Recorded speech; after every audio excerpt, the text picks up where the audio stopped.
Geeks and Geekettes, it's Wednesday morning. That means it's time once again for Ask Chuck Dixon, where you ask me, a comic book professional of long-standing, questions about what I do for a living. And what I do for a living is I write comic books. This is brought to you by Spin Rack. Spin Rack is Comics 2.0. Go to spinrack.io and sign up for all the information that you require to become a part of the Spin Rack community. All right, let's get to our first question. Aiden Belcher, what do you think makes good detective fiction? What do you think are the most important parts of the genre that make it so popular? Well, you've got to have an interesting protagonist. You've got to build that character to be, smart and instinctive and tough. Sometimes it's just intellectually tough. Relentless, resourceful. All the things you want built into a hero, but also, plenty of flaws and quirks and personality deficits to make them a deep, well-rounded character. But that is not to say that your mysteries should be character-driven. I don't like character-driven mysteries because character-driven mysteries mean that you've left the plot behind, that the plot is not important to you. Now, Raymond Chandler could get away with that in his Philip Marlowe stories because his dialogue was so sharp and so witty, and his characters were so perfectly drawn, and just the sheer language of his novels was just so wonderful, and even fresh by today's standards. So he kind of left plot behind, but he's the exception to the rule. If you're writing detective fictions, you need a mystery that works. You need a whodunit that works backwards and forwards, that has a logical progression so that the reader can play along with the detective. And that's important. So to me, it's an engaging character combined with clever plotting. And you really can't have one without the other. A really good, clever mystery with a dull lead character is tedious. Just as having an interesting, quirky, gimmicky character with nothing to do is equally tiresome. So yeah, you've got a wed plot. More than any other genre, mysteries insist that you are strong in both areas, both character and plot. Although I would say humor as well. Humor doesn't work if the characters aren't engaging and interesting and relatable. Joshua Ignatowski, as someone who has had such immense experience with comic book artists, might you know of any tricks, techniques that any of them use to get their artwork done faster? I'm currently trying to make a homemade comic book for a family member of mine, and any tips on speed that you could offer would be greatly appreciated. Speed is not really the key thing to do in comics. It's like the old joke, how do you get to Carnegie Hall? Practice, practice, practice. Anything that you do, from music to dance to comic art, you're going to be slow at first. You're not going to be that good. You're not going to be that proficient. Speed comes with proficiency, and there's really no shortcuts. You got to put the time in. This is just a one-off project. I've really only ever heard of two techniques for being faster. One of them I heard from Butch Geiss. I don't even think Butch Geiss invented this, but he utilizes it in his work. And that is, when in doubt, black it out. Don't be afraid to use black to, substitute for detail that you either don't have or don't have time to put in. And, but Butch is he's been at this a long time. He's very, very proficient. So even when Butch is in a hurry, well, he knows how to be in a hurry as a comic artist, and it still comes out the other end looking amazing. Any number of artists use the when in doubt, black it out. if you look at comics, you can see it. The only other shortcut I've ever seen is Wallywood's famous 22 panels that always work, in which you can find these on the internet. Just Google what I just said, Wallywood's 22 panels that always work, and you'll see lots of examples of this very image in which he showed you, panel layouts that are, utilitarian in nature. They're not groundbreaking or anything else, but they're excellent storytelling technique and easily understood. Wallywood was breaking down the language of comics to its barest minimum here, and worth taking a look at. But as I said, there's no quick and easy answers. There's no magic pencil. There's no magic pen. It's time put in by guys like Butch Guice and Wally Wood. Dan Brannon, hey Chuck, I just laid hands on a copy of A Man Named Frank. What a great synergy between you and Buscema. My question is, how did it come about? Marvel was running the What If series over the same time, but they opted for standalone retcon of the Punisher apart from the What If line.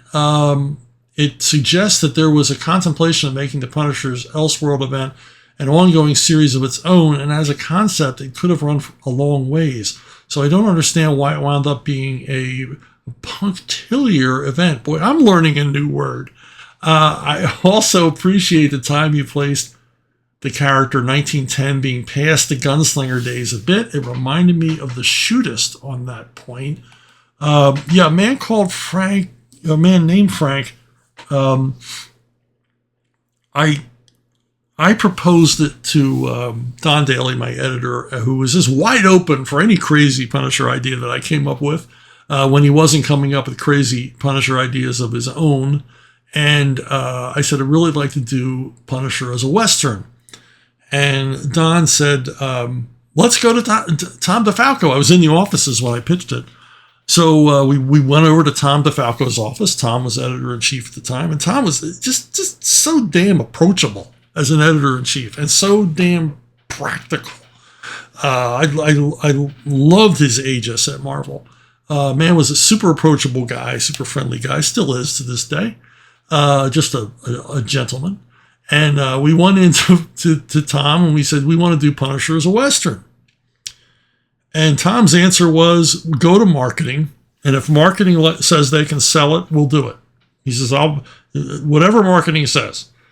So Don said, Chuck, you go to marketing and pitch this to them. And Don went back to his office, and I went to marketing. Head of marketing then was Lou Bank. Lou Bank, just another awesome dude. This is a great period to work at Marvel.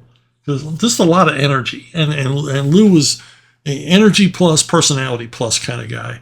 And like Tom DeFalco, a practical guy. So I said, look, we want to do Punisher as a Western, possibly with John Severin on art. Could you sell that? Because Tom says he'll greenlight it if you can sell it. And Lou said, yeah, I can sell that all day long.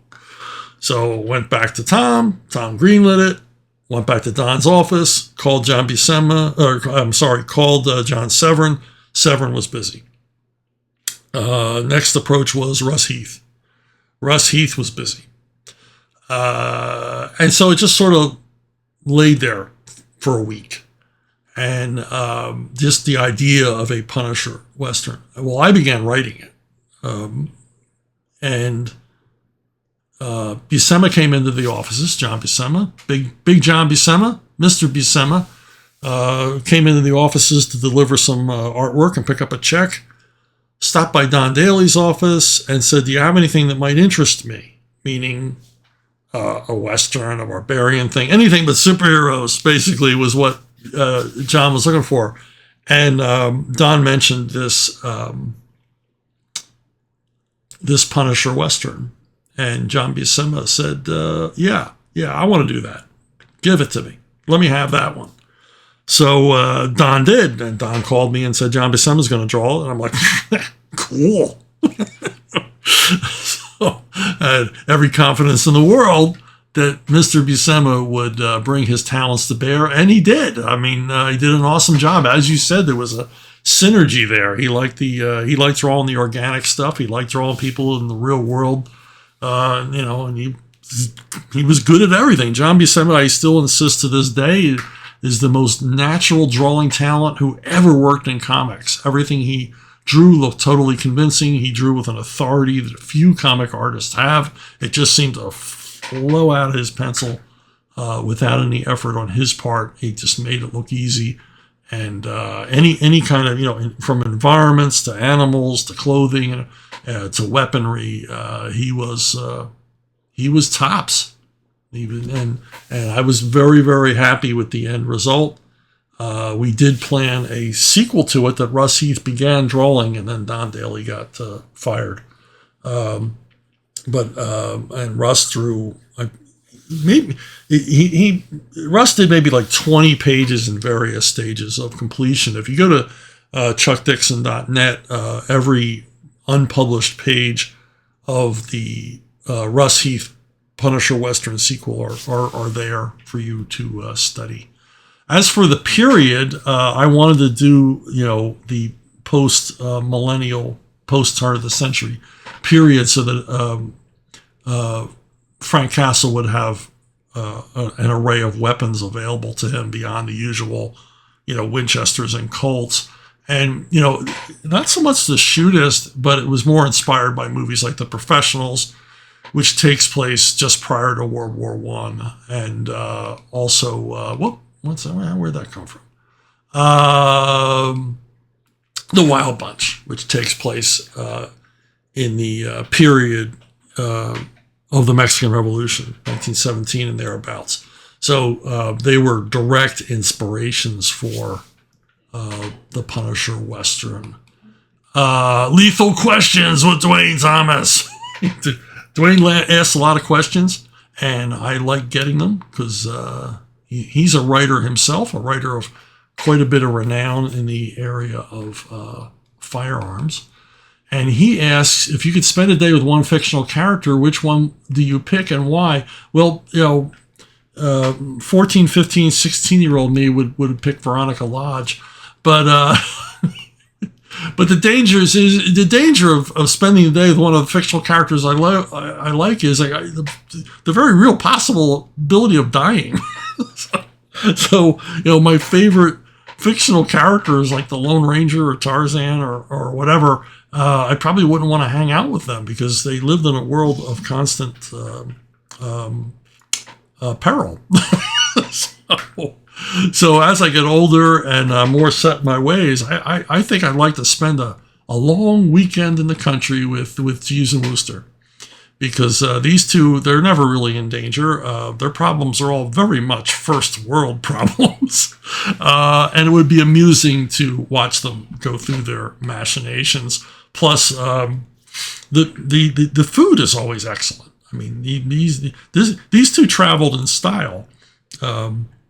It would be an excellent time had by all at some fine estate in the English countryside where all kinds of farcical hijinks are happening, but nobody gets hurt. So that would be my choice, Bertie Wooster and Jeeves. The Gentle Savage asks, you've mentioned before some of the comics that have influenced your work and the way you write, but are there any movies or TV shows that have inspired your work in any significant way? Also, are you a fan of Wes Anderson movies and his filming style at all? And in general, which director do you think has the best filming style? I pretty much go with directors as far as influencing my career in movies, and a lot of these directors were heavily involved in the writing end. They were fans of film writing. They appreciated the work of writers and brought writers into the production as much as possible. Number one on my list would be Howard Hawks. Howard Hawks never made a movie that wasn't entertaining. He was a master of many genres and inspiration to me not to specialize. He was, master at really different genres. Action stories, war stories, westerns, screwball comedies. He could do it all and do it all perfectly. There's, If I had to, if I was forced to just choose for my film library, if I was restricted to only one director, it would be Howard Hawks, because there's just a little bit of everything in his filmography, and he wasn't. I don't so much like directors who are stylists. I mean, I like them to a certain extent, but they're not influential on my work because I'm big on the invisible hand. I don't like. I'm an invisible hand writer. I don't want you. I want to do everything I can to make sure that that my writing doesn't sound like writing, that it doesn't read like writing, that you're not aware that someone's telling you the story. You're just aware of the story. And Hawks was a big proponent of this, of hiding the story, of making you experience the movie as a series of events, but not, avoiding the usual cliches of expository dialogue or anything that would let you see the gears inside the machine. And this is something that he made a study of over the course of his career, of how do people consume filmed entertainment, and how do you make it seem fresh. And you can go back to Hawks's films made in the 30s, and they just seem contemporary. They just seem they age so beautifully, or I should say, they don't age at all. They seem very, very relatable, very, very modern in their style. Hitchcock's another guy, and Hitchcock is somewhat of a stylist, but I like his concentration on story, and particularly advancing story, and also particularly knowing when a movie's over. Hitchcock's movies have famous beginnings and famous endings for a reason, because he worked so hard on the opening and closing of his films, and he knew when to get out. He knew, okay, I've shown the audience everything they need to see. The story is over, end credits, everybody leaves happy.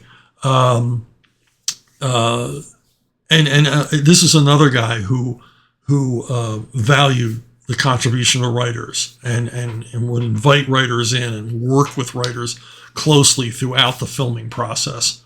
Also a guy who knew what he wanted. He didn't go to film until it was all worked out. It was storyboarded. Every shot was figured out. There was no improvising. There was no ad-libbing. There was no goofing around on the Hitchcock set. He knew what he was going for and went for it. And he's an inspiration to that degree of, that you've got to have authority when you create, when you write. You're the authority. You're the one in charge. You're the boss. And Hitchcock brings all of that, both as a director and, pretty much a co-writer on most, uncredited co-writer on most of his films. Now, another invisible hand director that I really like and is a big inspiration to me is Don Siegel. Don Siegel directed films from the 40s all the way up into the 70s. And again, another guy who was not a specialist. He directed the science fiction classic Invasion of the Body Snatchers. It was one of his early films.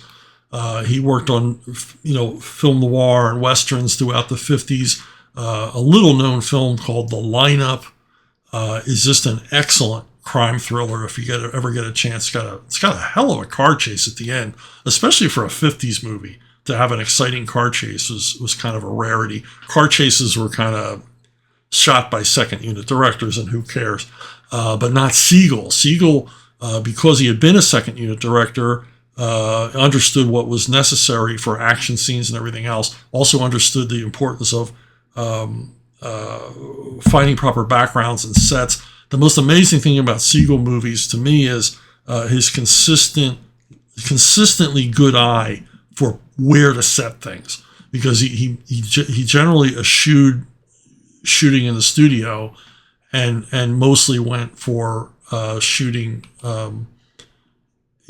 outdoors or on real sets, and that really adds something. I mean, this is the background of shooting low budget movies in the 50s. You know, you didn't have the money to build sets. You had to kind of shoot guerrilla style, you know, on the street or in the desert or wherever.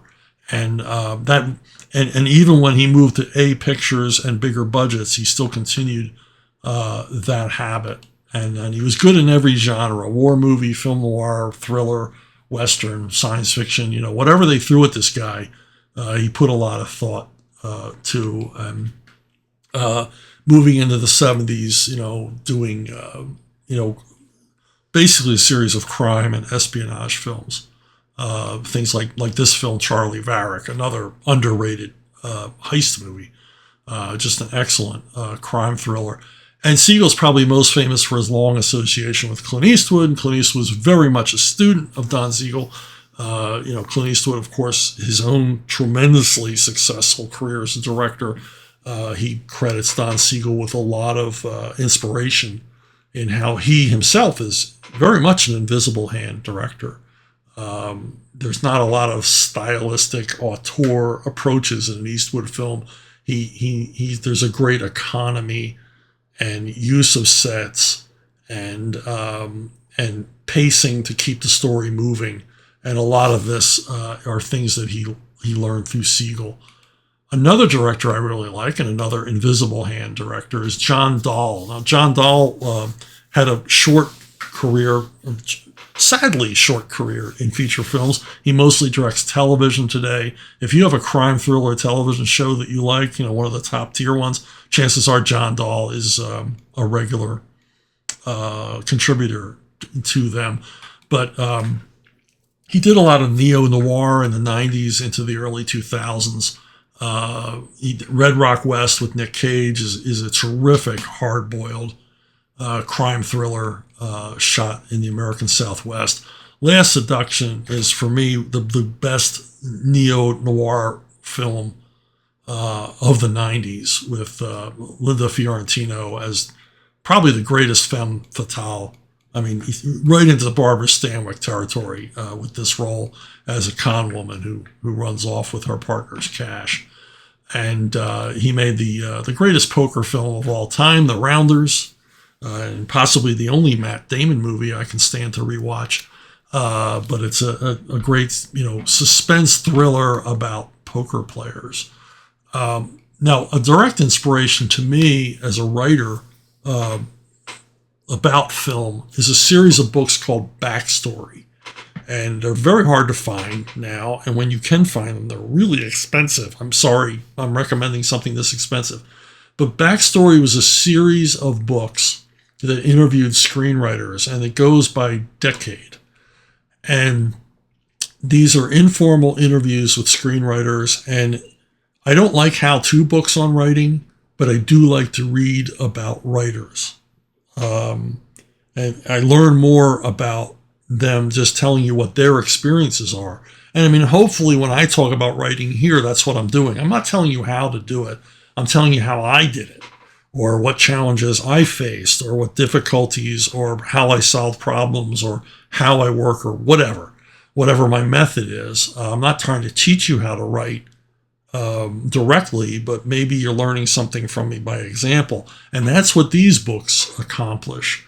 And when I read how-to books on writing, which I used to do, and I stopped doing because I wanted to become a professional writer, they used to discourage me from writing.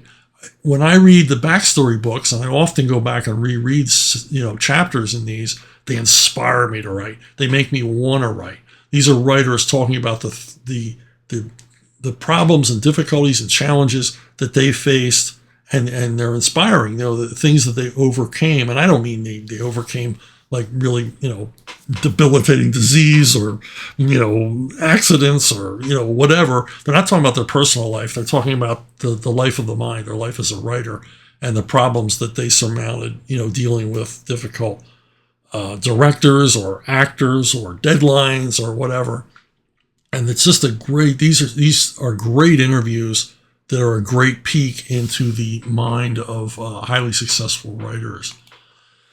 Now, you asked about Wes Anderson, and yeah, I enjoy Wes Anderson films, but boy, he really is a stylist. I wouldn't be inspired by any of his stuff at all because he has this, purposely idiosyncratic, peculiar way of telling stories. And yeah, I enjoy them. They're entertaining. They're light, fun stuff to watch. But I often wonder, where's he coming from with this stuff? Sometimes it takes a second viewing to realize, oh yeah, this is supposed to be really funny, and it is. It's funnier the second time around because now I'm kind of in on the joke, and I often wonder how much he torments his writers or his actors in some of these things, because I imagine there's got to be actors that simply don't know what's going on, which I guess is why he uses many of the same cast members. He has an ensemble. Group of actors that he uses over and over again. It's kind of his own private company. And they're fun to watch and fun to rewatch. These are eminently watchable movies. The thing that confounds me about Wes Anderson is that he makes movies that are colorful and bright and filled with engaging characters and quirky, and they would be excellent family entertainment, except in every single one of these movies, he includes one element that makes it so you can't show it to the kids. And it has to be on purpose. That has to be either a private joke of his, or he doesn't want to be considered as a family entertainment filmmaker. But there's always this one off-putting thing, one element of adult content that keeps you from showing it to the kids. Whereas I think kids would really love these movies, and maybe some parents are less, I don't know. I don't, maybe some parents are a little looser with their mores than I am, but it's like when my kids were little and I couldn't show them, Rushmore or some of these other movies because there was always something in there. It's like, cringeworthy. Fine watching it as an adult, don't want to watch it with your kids. But ultimately, Wes Anderson's films remind me of one thing, and apparently I'm not the only person. They remind me of New Yorker cartoons and New Yorker content. In fact, his latest film, French Dispatch, is pretty much an allegory toward a New Yorker type publisher. I mean, the magazine, the French Dispatch, very much looks like the New Yorker. So obviously, this is Wes Anderson's, nod that yes, this kind of entertainment, this kind of sophisticated urbanite entertainment, is what I'm going for, and a big inspiration to me. But yeah, I enjoy Wes Anderson, but I wouldn't say he was an influence. He's just someone that I enjoy. Comics Gatekeeper. What do you think of the works of John Wyndham and the various adaptations of his work? John Wyndham was a science fiction writer, British guy. I think he was British. If he was from Scotland, I apologize. And Wyndham wrote really fun sci-fi novels, and they were generally apocalyptic in nature. Some alien influence or science gone awry, or something would happen at the beginning of the story that would be an existential threat to the entire human race, and then his protagonist would swing into action to either fight for survival or end the menace. And they were, based in his own version of reality. The science seemed to work, and because he was English, his plucky cast of English characters always won the day. And I really like Wyndham's relentless pacing. I mean, these things are page turners, and a lot of fun to read, and have been successfully adapted for film. I remember seeing The Day of the Triffids as a kid. I was probably too young to see this movie because it freaked me out. I remember seeing it at the movie theater and loving it, even though it freaked me out. Day of the Triffids is about alien race of giant man-eating plants. I had a ball with it. Village of the Damned was another one. It was a disturbing story about mutant children, all conceived at the same time, all born at the same time. And obviously they have some sort of alien hive mind that controls all of them. And that was the kind of creepy idea that Wyndham would come up with. And I'm surprised that more of his stuff wasn't adapted, except things like the Kraken Wakes and things like that were beyond the capabilities of special effects departments. I mean, the Day of the Triffids really stretches the budget for special effects. It's basically just somebody shaking some branches around to create these creatures. The most horrifying thing about the Day of the Triffids is the sound effects they used, the sounds that these things would make, that put it across more than the visuals. Now, a funny aside, back when I was a kid and would go to the Saturday matinees, they didn't seem to put a lot of thought into what would make a good Saturday matinee double feature. And I vividly recall going to see Children of the Damned and Square of Violence at a Saturday matinee. And Saturday matinees, when I was a kid, were for kids. There were no adults in the audience. They would show a bunch of cartoons and then show you a couple of movies. And this is what my local theater, the Waverly, thought would be a good program for the kiddies. Children of the Damned, about mutant children threatening to end the world. And and a movie about the SS capturing a bunch of Frenchmen and holding them hostage in the middle of a village square and threatening to kill all of them unless the assassin of a SS general was not brought forth and for arrest. And as I said, I vividly recall both movies because they were appalling and horrifying to a kid who was like 8 years old.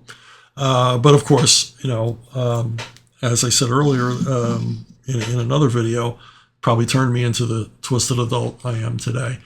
Hey, if you have any suggestions for things you might like me to look at, read, if you have pictures of your doggies or kitties, if you have questions, suggestions, comments, criticisms, reach me at brunobookstore@gmail.com. brunobookstore@gmail.com is the most reliable way to reach me. I check this email site a couple of times a day.